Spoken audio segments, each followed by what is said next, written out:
Hi everybody and welcome to Kids Talk. Today we're going to be focusing on helper checkmates, which are one of the many checkmates in chess. So here is an example. Here, if the queen tries to checkmate all by herself like this, okay, so here the king is clearly in check. And in my videos, we learned there are 3 ways to get out of check: capture, protect, and run away. Here, the king cannot run away because there is no square he can go to. There is no square between the king and queen, so protecting is just not possible.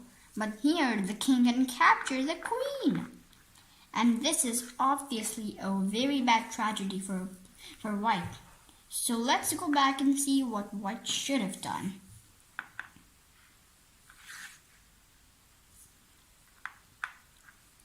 Here, let's say white plays this move, bishop to h6. And now both the queen and the bishop are looking towards the square, d2. Let's say black doesn't notice anything and plays his rook to a1. Oh, and see, this is not a check because the pawn is blocking. Now, some of you might be scared too, but you have to put your queen here. And now this is trouble for black, because now he can't move his king anywhere. See? He can't even capture the queen because of the bishop.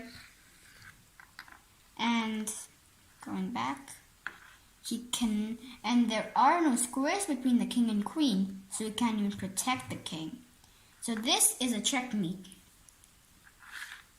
Let's go back. Now let's see. Now here are some tips to execute a good checkmate, like a helper checkmate. Now, so number 1 is that if you want to execute it, you need to make sure at least 2 of your pieces are looking towards one square, out of which one is the queen and the second is one other piece. And secondly, you need to make sure that once your queen has executed it, that there are no squares the king can go to. And now here is how to defend against a helper checkmate.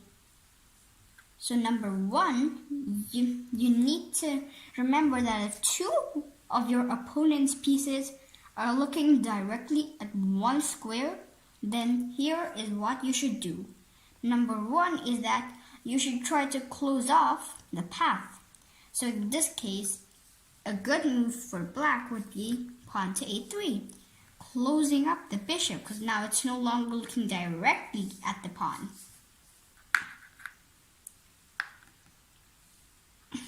So now, you've seen a bishop being a helper, but could other pieces be helpers? Yep, sure could. Let's see some examples. So here, the knight is on b6, and we are going to see a knight be a helper. Here, if the knight moves, remember one to turn, to c4, then now both the knight and the queen are looking directly at d2. Let's say black plays the exact same move, then again, the queen can come over to d2. And this is again checkmate. And this time, the helper is a knight. Now, let's see a helper being a rook. So here, I put a white rook on c8. And if this rook travels to d8, then now both of them are looking to d2. Let's suppose black had played the same move, and now the white queen can do the same thing, and it's again checkmate.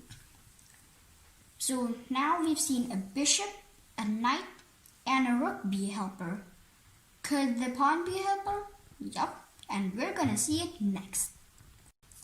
Now here I've placed the pawn on c4, and the pawn can advance here. And now again, both the queen and pawn are looking towards one square. Now it might seem that the black pawn can capture the white pawn, because pawns capture diagonally. But it's not the case, because if black does capture the pawn, then this opens up a line and the queen would be attacked with the king. This is what we call illegal moves. And none of us are allowed to put our own king in check. So if we go back, black cannot take our pawn. If he plays the same move, then again, the queen comes over like this, and it's a checkmate. But this time, the helper was a pawn. So remember, kids, whenever you're looking to do a helper checkmate, then you should have a queen and some other piece. If you like this video, then like, share, subscribe, and here is the subscribe button. Also, here are both of my playlists. So if you like them, then do check them out and do subscribe to my channel. I'm gonna see you in my next video, so bye bye and take care.